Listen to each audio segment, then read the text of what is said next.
Good afternoon, everybody. I'm Vivian Kerr, Head of Musical Theatre at the Royal Welsh College of Music and Drama. Thank you for joining us for this Q&A session. It is really lovely to see so many of you here this afternoon. As you can probably see, joining me here today are 4 students, and I'm going to hand straight over to them so they can share their experiences of the programme at the moment in college. Hi, I'm London Brunel, and I'm a second year on the BAMT course. So I'm going to talk to you a little bit about what the typical week looks like, so you guys can kind of know what you're going to be diving into, hopefully. So for all of the BAMT 2 and 1, we have 2 VST courses a week, which is voice, speech, and text. So it's a voice for the actor. It's learning how to healthfully and sustainably move our voices as actors and performers, and creating routines to make sure that we are warm and that we are never damaging our voices when we are in performance. We have 2 classes a week of VST, and then we have BAP, which is building a portfolio, where you bring in a song every week depending on the era. There's golden age, post golden age, contemporary, all of that, and you work through it with the teacher and the class, and it's just building a massive portfolio. So by the time you leave and you have your degree, you're ready for whatever the industry has to throw at you. We also have a still, which is a voice technique, which focuses on the anatomical side of the voice and how we can learn to move the teeny tiny muscles in our throats to make beautiful and healthy sound. On top of all of that, we also have our dance classes. We have 1 tap class a week, 1 ballet class a week, and then depending on what year you're in, you either have 2 or 3 jazz classes a week. You also have 30-minute rep sessions weekly, and then 45-minute singing lessons weekly. On top of that, you also have your projects, and projects change each half term. In first year, we had improv, approaches to text, acting through song, integrated song and dance, a creative process where we got to write 10-minute musicals in groups, and integrated medley, so working on a medley version of a show. And then in second year so far, we've had acting for screen, so getting to know what it's like acting for a camera and not the stage, and learning about the industry and how we set up a spotlight profile and how to stand out when the casting process is so completely different than what we're used to. And then we're also right now working on heightened text, so Marlowe and Shakespeare and Euripides and all of that. So that's been really cool. And then you also have classes like dialect and ensemble singing and professional contexts, where we sit and we talk about the industry and ask any questions we have. We have agents come in and casting directors come in and talk to us about their processes, so we're ready for that. And then we also have musicianship in the first year, where you are learning how to read theory, basic theory, so that when we are given new sheet music and you can't just listen to it on Spotify, we're ready for that as well. And then we also have musical theater history, so learning about how we got to today and all the things that contributed to that. And that's pretty much what we're looking at, the average week, the average 2 years so far. Hi, my name's Rachel. I'm also on the second year MT. So I'll be just talking about my personal favourite part of the course. And for me, I would definitely say that the tutors are a big part. I feel like here it's all about like building a relationship with the tutors, and you feel really like involved in what they're doing, and they want to work with you on all of the projects. And it's really nice that they want to get to know you, and yeah, as I say, build a relationship with you that's like healthy, and it makes you want to come in and work on these projects in a different way, as opposed to coming in and having a tutor who sort of is a bit disconnected. I also love how collaborative it is across the courses, and as I said, with the tutors. So we do a lot of work, especially in our final year. We'll be doing a lot of our shows with musicians and stage management, and we'll get to meet all of those and we get to work with them. We also did, we do cabarets, and we did do our Christmas concert with the MAs, which is lovely because we get to work with them and sing with them. And it's really nice to have also that opportunity to work across with the different courses, which I thought was really, really unique. And another part is just that like failing is okay here, and like it's actually seen as quite good to fail because it like puts you in the right direction, and it's not, when you come, it's about building on the skills that you already have and not like stripping you down. Like a lot of drama schools talk about like stripping you down, but here it's more like come with the skills that you have and like we'll build up from there, and everyone's going to build differently, which I really, really enjoy. So yeah. Hi, I'm Isaac. I'm on the BA first year in MT, and yeah, I'm talking about Cardiff and living, accommodation, things like that. So it's always been very smooth sailing with the accommodation, so that's been really easy, and it's very close to the college, which is very useful. And we have this lovely Butte Park, like sort of next to the college, which is a country park, so it has loads of events on sometimes, like festivals or like different like concerts, things like that, and it's just lovely. Walking through it in the morning with a cup of coffee, getting early to your morning jazz class is amazing. So just having that next to the college, attached to it, is just a nice escape. It's like almost separates you from the really busy city. And the city is amazing too, like the nightlife and the access to shops and things like that, and the libraries are really good.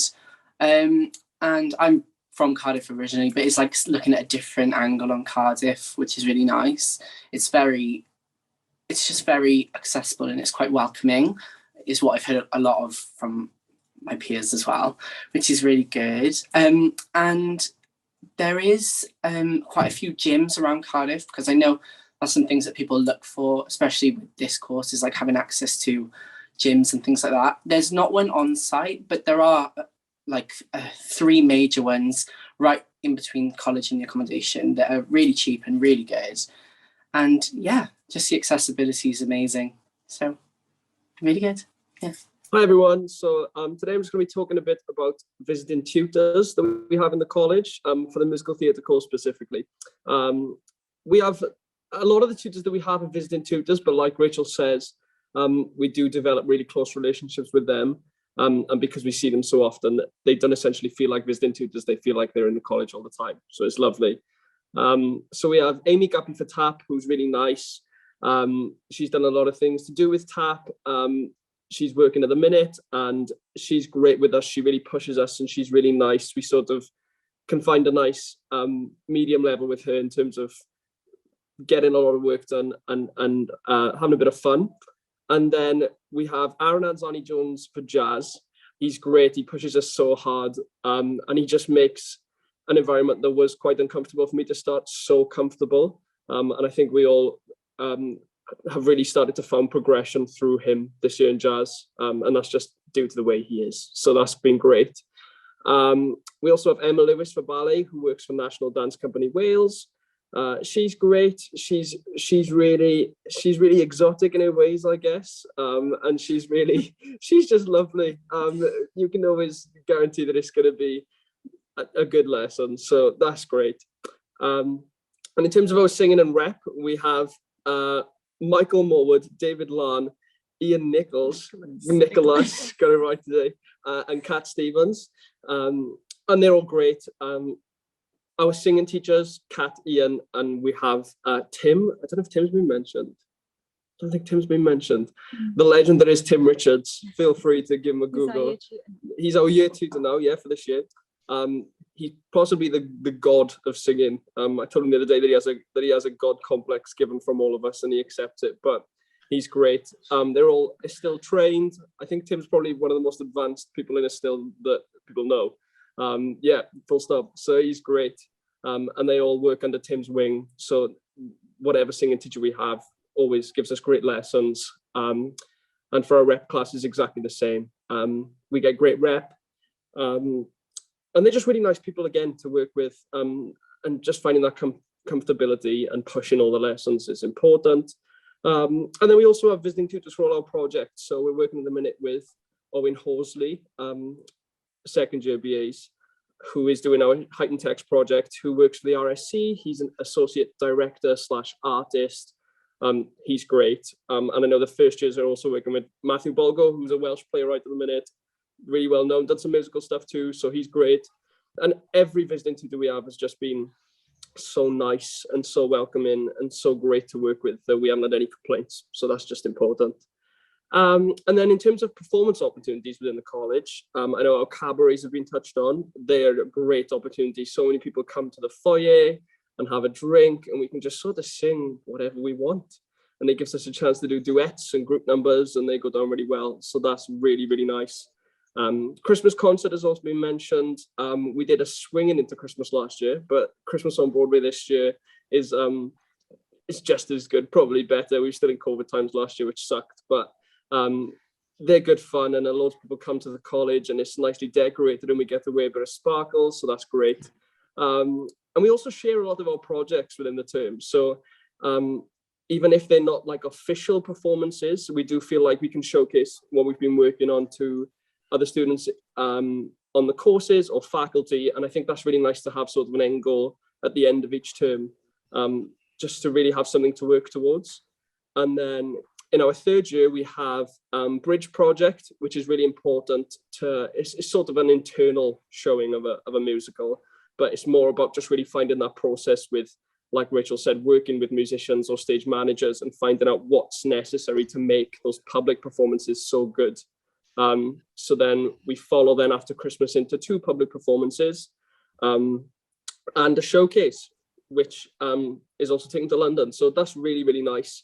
And it gives us an opportunity to really reach our best. And because we have 2 very small groups on the second year and the first year compared to other schools, you know, finding these relationships with tutors and in, I guess, having these chances in performances is really easy. And we really feel like everyone gets a face shot at everything. And we just really enjoy ourselves. So, yeah. Thanks, Ellis. That's great. And thank you to all of the students. I'm going to speak now about auditions. This advice is going to apply to people who are looking for entry in autumn of 2023. So if you're looking to apply in any subsequent years, I suggest that you check the website a little closer to the time, closer to the application deadline in case anything's changed significantly. And for further information, of course, you can always visit www.rwcmd.ac.uk/auditions.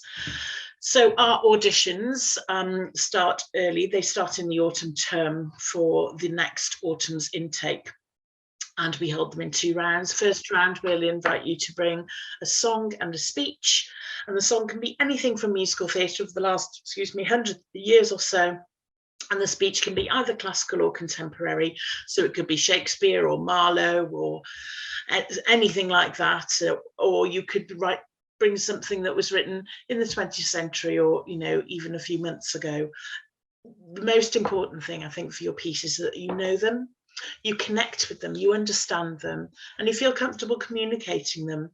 Particularly in case of the song, please don't choose something that's slightly overambitious for you at the moment. Choose something that you feel really represents your skill level at the moment. We just want to be able to hear that you're in tune, that you're musical, that you're making appropriate sort of stylistic and phrasing choices, that you can talk a little bit about your pieces as well. That would be really helpful.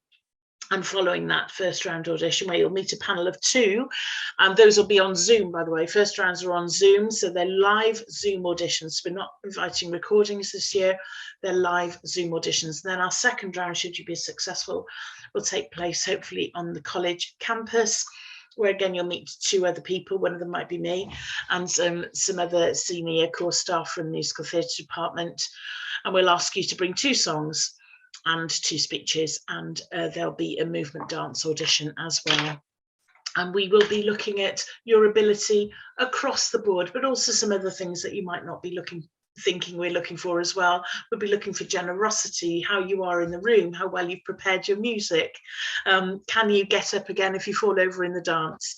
How you pick up a routine, what your potential is, your trainabilities. There's all sorts of things that we look at, but we make sure that we get to know you quite well in that second round audition, have a little interview with you. And that's, of course, your opportunity to ask us questions as well, because I think it's really important that you know that it's not just whether or not we want to train with you, it's whether you want to train with us as well. It has to be a sort of mutually beneficial agreement, I think. So those are our 2 rounds. And after the second round, you'll either get an offer of a place or a reserve or a decline. So if you have a reserve, I'd really like everyone to know that that doesn't mean we nearly liked you or it was a nearly got in. It is a very much, we can see you with us. We only put people on reserve if we can see them with us and we deem them, suitable of an offered place.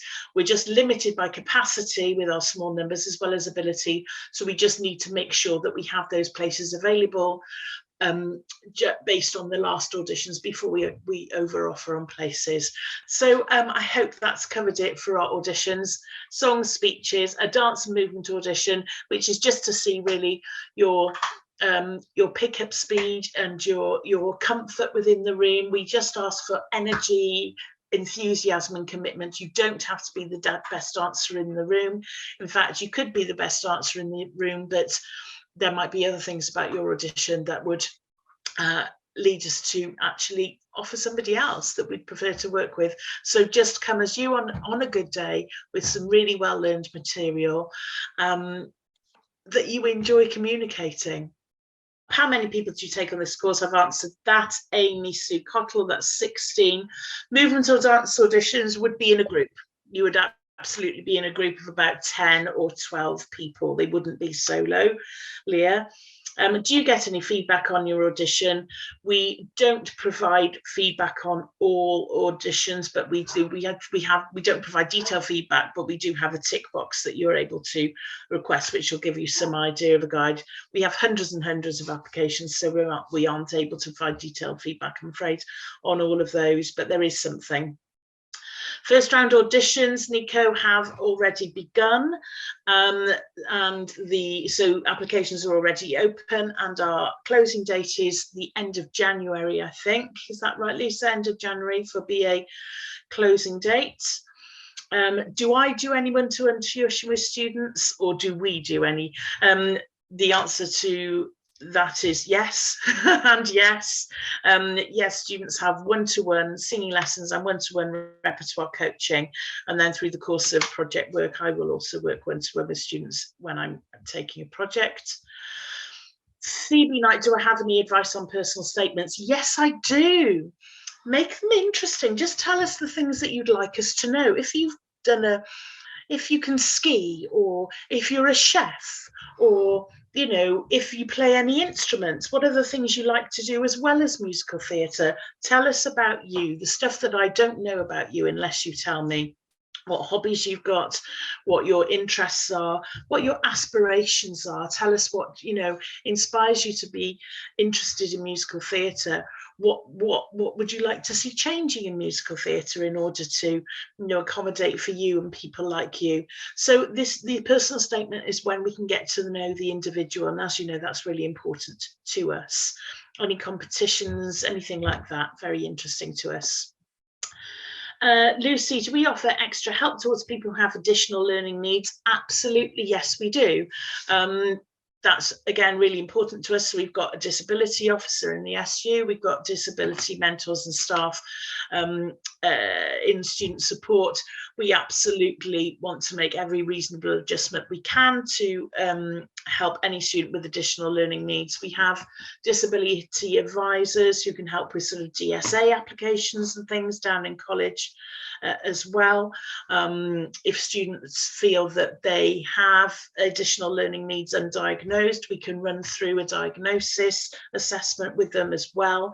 So we are certainly set up to work with students with additional learning needs for sure. I'm just scrolling down past Lisa. Are you able to audition again in the following year if you're declined? Absolutely, Jack. And I think the reason for that could be that maybe we just think you're not ready. Maybe some people need another year, because we really need people to hit the ground running. It's very, very different from the culture of school. We want people to be able to be brave and to try and make mistakes. You heard it, try and make mistakes. We really want that. So sometimes, yes, we might decline somebody and very much look forward to seeing them again the following year. Keris, do we have connections? Do I have connections with agents and places like the West End? Indeed, the college does, and the staff do. So the staff that we work with, whether that's salaried staff or project staff that come in, directors, choreographers rather, musical directors, they are leading practitioners in often the West End in their own right. So yes, and we have connections with agents as well. Of course, we have somebody in the office who invites all the agents to the showcase. Does the course contain any design work? Sydney, that's a great question. Not strictly, no. We will be working closely with the design department, but we don't cover design, theatre stage design within the musical theatre. It's much more a performance-oriented course. We have a separate course for theatre design, but of course you will get to know designers and understand the elements of the work which contribute to your work. And Lucy, do you encourage people to do foundation years before doing a degree course? Not necessarily. Not necessarily. It's entirely dependent on the individual. If you feel ready to come, we'd love to meet you. I don't think there's very many. If I think about the second years, Alice and Rachel, I don't know if anybody's done much. There's a couple of people who've done a sort of foundation, but most people have come directly from level 3 straight onto the degree program, I think. We don't require it. Are there any choirs to join? Well, there may be, but I'm not sure if there's any time to join them. There is a college London. There is a college chorus, I think, but I'm not sure if their rehearsal time coincides with our free time. But there is certainly a lot of ensemble singing on the programme. How much of the course is practical and how much is written project-based? 95% of the course, I would say, is practical, which doesn't mean we don't want you to be able to articulate your work or contextualize it. It means we believe the best way to learn is practically. There are small amounts of contextualized written work. You might write a report on a project or during a project, a piece of reflective work. And in the third year, there is a piece of written work we'd want you to do, but we don't put essays in for the sake of it. It is an academic performance degree. Are there any societies you can join? Absolutely. Even though we're a small college, we have a really thriving SU with loads of societies. There's a Christian Union, there's an LGBTQ+, I think there's a yoga society, there is a football, I think, as well. What else is there, Alice, Rachel? Dance society, Welsh society. You can make societies. You can make societies. So the first year MTs just made dance society, which is great. Yes, they did. And I know that's been a hit across a lot of different courses. So yeah, anything is possible. Yeah, it's quite busy, the SU. In the online audition, should we introduce our pieces? Yes, absolutely. You'll be invited to do so. So we'll say, hello, Charlotte, nice to meet you. I'm Viv, and this is whoever's with me on the panel. And where are you today? We'll do a little icebreaker, and then we'll ask you, what you've brought to sing. So it's not as formal as you might think. So we will say, what have you brought? And you'll tell us what we brought, and we might ask you. So we'll have a conversation. How much detail? We want to know what it is and who it's by. If we want any more detail than that, we'll have a conversation with you about that. I would encourage you to understand what your song has come from, and I'd probably like to know why you want to sing it. And that's the sort of question I would ask. Often the question is because my singing teacher gave it to me, but then if you can think of something a bit more interesting, such as, well, I really like the way this character or the music is, that's helpful for us to understand what makes you tick. Can you pay for instrumental lessons alongside the degree? I'm not sure on the detail of that. I'm not aware anybody has done that in the last couple of years. It would depend on availability of music staff. There's not a formal mechanism set up to accommodate that. Do I have any information on next year's audition process? Yes, it's likely to be the same as this year, but as I said earlier on, please check the website closer to the application date, just in case we've switched to all in person or all in line or something has happened and we have to change our format. It's likely to be mostly the same, but as I say, do check the website. And does the course offer an intern apprenticeship at the end of it? Good question. No, it doesn't. And that's simply because of the nature of the musical theatre profession doesn't really accommodate for that in the same way, because we're training performers, and so musical theatre profession has enough performers already, and it would be auditioning for all of its performers. So we don't have interns or apprentices. The limit on the songs of speech, 2 minutes, please, per piece. The audition, I'll just catch up briefly on the audition process. It will feel friendly. And that's because I really believe that it's important that you get a taste of how we train via the audition process. I don't think anybody trains properly if they feel sort of judged or criticised or terrified. You're probably going to be nervous as it is. So it'll be a panel of 2 people. They've all been briefed. They all know each other. They all know what we're looking for. And they will be, they're not there to criticise you, they're there to say, what have you got? And we want to get to know you and see what you've brought. So please don't feel too nervous. Poppy has a question. If you get a face-to-face audition, will you have a chance to look around your facilities? Absolutely, yes, please. If you get a second round, please do come and visit us at the college. We'd love to meet you in person, and we'll arrange a tour. We tend to do that at the end of the I think, Alice, you've hosted a tour or 2 in your time, where we show you around the facilities and show you where our lovely rehearsal spaces are, show you our theatres, concert hall, our SU, our refectory, our cafe bar, and all the other things that we have to offer. Yes, absolutely. I think that's really important. So you know whether or not you can see yourself with us. So if you get an opportunity to come and visit, please do. Just about the time limit on songs and speeches, we won't stop you. We don't have buzzers or gongs. We won't stop you if you go to 2.5 minutes, but it's just to enable, because we're quite good at our jobs, so we can tell quite a lot quite quickly, and we might just rework a bit of your material just if we want to explore a little bit more. So we don't need to see, you know, the full 17 pages of a Jason Robert Brown piece, for example. Really needs to be something you know and you like. Thank you for joining us and for giving us your accounts of studying with us at Welsh College of Music and Drama. Thank you for setting this up, Lisa and Rhian, and thank you to everybody for attending. Hoping to meet you at some point in the future. Have great evenings, everyone.